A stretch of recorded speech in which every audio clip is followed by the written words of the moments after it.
until I literally have the peace. You ever done that? You pray until you get the peace. I can let it go. I'm going to be all right. Not only will I be all right, I will be able to bless the other actress in that part when I see her. I will be able to see her and say, it's all right. It's all right, I'll be all right. The instant, and when I tell you the instant that I was able to say, I'm going to be all right, I can let that go. A woman comes running out and says, Oprah, is your name Oprah? There's a man on the phone, he says his name's Steven Spielberg. I run to the phone. I get to, hello? He says, I understand you're at a fat farm? I said, no sir, I'm at a health retreat. And he says, I'd like to see you in my office in California tomorrow. And if you lose a pound, you could lose this part.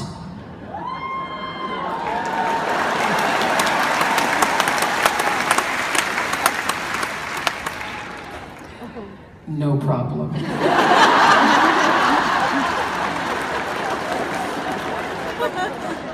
No problem. Do I have not losing a pound? So I hung up the phone, I packed my bags, I went straight to Dairy Queen. I got myself 3 scoops just in case. The next day I was in Steven Spielberg's office and he said, you're hired, you're hired.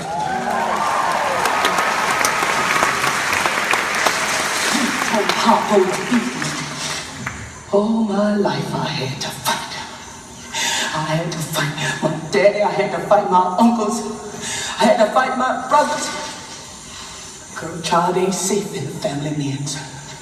But I ain't never thought I had to fight in my own house.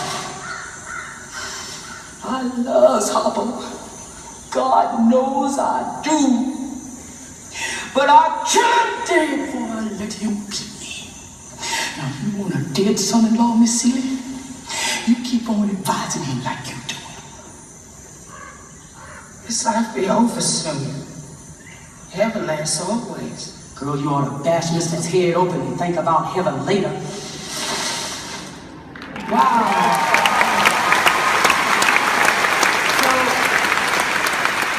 I was nominated for an Academy Award for that. That was so much fun. It was great. I went there. My dress was too tight. Couldn't get out of the chair. I knew I wasn't going to win because I was being choked to death by my dress. So I thought, if they call my name, I can't stand up. So I knew I wasn't going to win. But the whole journey, the journey of really manifesting that movie for myself out of literally nowhere, getting that call, and then being able to surrender that, and in the instant I can say, peace, peace be still, get the note that Steven Spielberg wants to have you in his office. When I learned that principle, once you've done everything you can, surrender that. Surrender that to what is bigger, greater, grander, has a whole divine vision for you. So I learned that you can dream a dream, but God can dream a bigger dream than you could ever dream for yourself. That's what I learned. Right? So I've never been happier for that principle. And I stayed in the space of gratitude for the learning of that. And if there's one spiritual practice other than intention that has changed the way I live, I do nothing, I make no business decisions, no personal decisions without intention. I had everybody on my show. After I learned this principle of intention, I would say, don't bring me a show idea unless you have an intention for it. Don't bring an intention to me unless you know I can sit in the intention in truth with it. So we were an intentional show that taught people how to be grateful for the space that you're living in right now. So I live in this space of gratitude.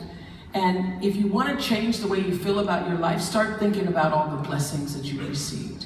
Start thinking about how grateful you are just to be you, sitting where you're sitting, regardless of what the challenges might be.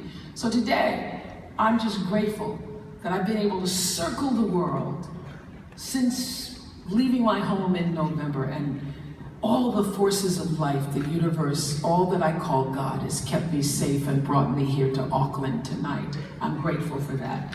I'm grateful. You know, for years I've been looking, I have a treadmill and they have these different courses, and I always do the New Zealand course. I'm so grateful that I got to see New Zealand not on my treadmill. I'm so grateful that there really is an Auckland City Walk. And it's not just in the virtual world. I got to go to Mount Eden. It's not just in the virtual world. It's me and my girls at the top of Mount Eden yesterday. I'm grateful every day that I get a sunrise and a sunset, and one of my favorite things is to watch the sunset. There we were, walking that walk in the park. One of my favorite things is watching the sunset with my beloved Sadie. And that's Sadie. I miss you, Sadie. But I'm also grateful for every breath. I'm grateful for this moment. I'm grateful for you all coming out, taking the time, taking a shower. It's a lot to shower and get mascara on and everything, and comb your hair and figure out what to wear and what fits. I get it. So thank you. Thank you. Thank you. Thank you. Thank you. Thank you all. This is how I do it.